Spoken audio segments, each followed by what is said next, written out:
News bulletin में आपका स्वागत है। आइए जानते हैं बिहार की 30 फटाफट बड़ी खबरों को। Patna smart city limited 8.95 crore रुपए की लागत से नगर क्षेत्र प्रोजेक्ट शुरू कर रहा है। इसके तहत एआई कैमरों से लैस 19 इलेक्ट्रिक गाड़ियां सड़कों पर कचरा, गड्ढे और अवैध कब्जे की पहचान कर सीधे कंट्रोल रूम को अलर्ट भेजेंगी।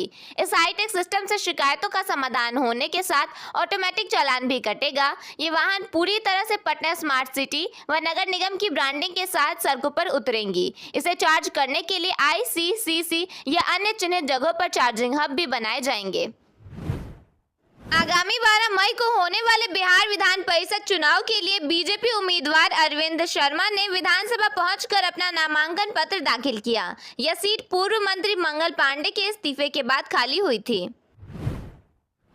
शिवहर में 9 मई को राष्ट्रीय लोक अदालत आयोजित होगी। जिला जज ने अधिक से अधिक मामलों के निपटारे की अपील की है। इसमें सस्ता और त्वरित न्याय मिलेगा तथा विभिन्न मामलों का समझौते के आधार पर समाधान किया जाएगा। बगहा में बढ़ती गर्मी और मौसम में बदलाव को देखते हुए और हीट वेव के खतरे से निपटने के लिए प्रशासन सतर्क हो गया है। इसी को लेकर बगहा 2 के बीडीओ ने स्वास्थ्य विभाग के अधिकारियों के साथ बैठक कर तैयारियों की समीक्षा की और निर्देश दिया कि सभी PHC, अर्बन PHC और अन्य स्वास्थ्य केंद्रों में जरूरी दवाएं, इंजेक्शन और संसाधन हमेशा उपलब्ध रहें ताकि मरीजों का समय पर इलाज हो सके। साथ ही गांव-गांव जागरूकता अभियान चलाने पर जोर दिया गया, जिससे लोगों को इन बीमारियों के लक्षण और बचाव की जानकारी मिल सके। समस्तीपुर जिले के रोसड़ा अनुमंडलीय अस्पताल में निगरानी विभाग ने कार्रवाई करते हुए सीनियर क्लर्क अनिल राम को 1 लाख रिश्वत लेते हुए रंगे हाथ गिरफ्तार कर लिया है। जानकारी के अनुसार आरोपी क्लर्क एक रिटायर्ड कर्मी की सर्विस बुक आगे बढ़ाने और उसके लाभ दिलाने के बदले पैसे की मांग कर रहा था। मोतिहारी के बालिका गृह की 20 बच्चियों को सॉफ्ट टॉय बनाने का प्रशिक्षण दिया गया, जिससे वे आत्मनिर्भर बनने की दिशा में आगे बढ़ रही हैं। यह प्रशिक्षण भारत सरकार की कौशल विकास एवं उद्यमिता मंत्रालय की पहल पर जन शिक्षण संस्थान में कराया गया। प्रशिक्षण पूरा करने के बाद बच्चों को प्रमाण पत्र भी दिया गया है। अब ये बच्चे अपने हुनर के जरिए कमाई करने के लिए तैयार हैं। केंद्र सरकार के गृह मंत्रालय के निर्देश पर मई के तीसरे सप्ताह में बिहार के 6 जिलों में हवाई हमले और ब्लैकआउट से जुड़ी बड़ी मॉक ड्रिल कराई जाएगी।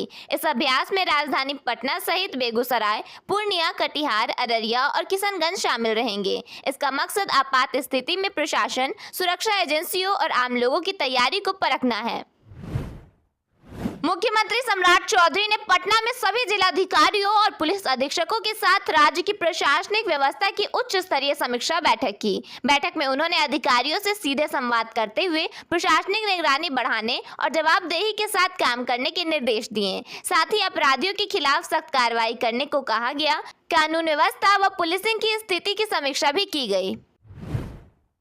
जदयू के कार्यकारी अध्यक्ष और राज्यसभा सांसद संजय झा ने कहा कि राज्य में कानून का शासन स्थापित है और अपराध के खिलाफ सरकार की जीरो टॉलरेंस नीति भी लागू है। उन्होंने भागलपुर और सिवान में पुलिस कार्रवाई की सराहना करते हुए कहा कि अपराधियों को अब अपराध छोड़ना पड़ेगा। 5 राज्यों के विधानसभा चुनाव की मतगणना 4 मई को होगी। एग्जिट पोल को लेकर बिहार में राजनीतिक बयानबाजी जारी है। भाजपा नेता मंगल पांडे ने कहा कि एग्जिट पोल के संकेत मिल रहे हैं कि बंगाल की जनता ने विकास के लिए भाजपा को वोट दिया है। जेडीयू विधायक दल के नेता श्रवण कुमार ने कहा कि इस बार पश्चिम बंगाल से भाजपा के लिए अच्छी खबर आने वाली है। कोसी और गंडक परियोजनाओं के संचालन को लेकर भारत और नेपाल की संयुक्त समिति की बैठक काठमांडू में शुरू हुई। यह बैठक अगले दिन तक चलेगी और नदियों में बाढ़ पूर्वानुमान को लेकर 2 मई को एक और बैठक होगी। बिहार विद्यालय परीक्षा समिति की इंटर और मैट्रिक की कंपार्टमेंट परीक्षा 2 मई से शुरू होगी। मैट्रिक की परीक्षा 6 मई तक और इंटर की परीक्षा 11 मई तक 2 पालियों में आयोजित की जाएगी। राज्य के विभिन्न हिस्सों में तेज हवा के साथ बारिश दर्ज की गई। कई जगहों पर पेड़ गिरने और बिजली आपूर्ति बाधित होने की सूचना है। मौसम विभाग ने पटना समेत 25 जिलों में बारिश, वज्रपात और ओलावृष्टि की आशंका जताई है और 4 मई तक एक ऐसी स्थिति बने रहने की संभावना बताई गई है। मौसम विभाग ने औरंगाबाद, भोजपुर, गया, जहानाबाद, नालंदा, नवादा और पटना जिलों में तेज आंधी और बारिश की चेतावनी जारी की है। बुद्ध पूर्णिमा के अवसर पर बोधगया स्थित महाबोधि मंदिर में विशेष पूजा अर्चना की तैयारी की गई। राष्ट्रपति द्रौपदी मुर्मू ने लोगों को शुभकामनाएं देते हुए भगवान बुद्ध के आदर्शों को अपनाने की अपील की। राज्यपाल ने भी लोगों को बधाई दी और कहा कि बुद्ध की भावना ही बिहार की सांस्कृतिक विरासत का सार है। सहरसा के नारायण चिकित्सा महाविद्यालय परिसर में शंकरा नेत्र चिकित्सालय की शाखा का उद्घाटन किया गया। इस अवसर पर शंकराचार्य और केंद्रीय मंत्री गिरिराज सिंह मौजूद रहे।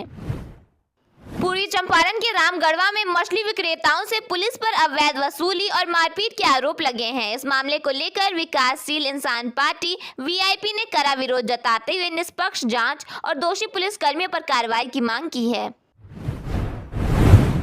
मुख्यमंत्री ने कानून व्यवस्था को लेकर सख्ती दिखाते हुए कहा कि बच्चों के साथ दरिंदगी करने वालों के खिलाफ कड़ी कार्रवाई होनी चाहिए। उन्होंने कहा कि ऐसे अपराधियों की तस्वीर पर माला पहना दीजिए। इस दौरान उन्होंने डीएम और एसपी के साथ समीक्षा बैठक भी की।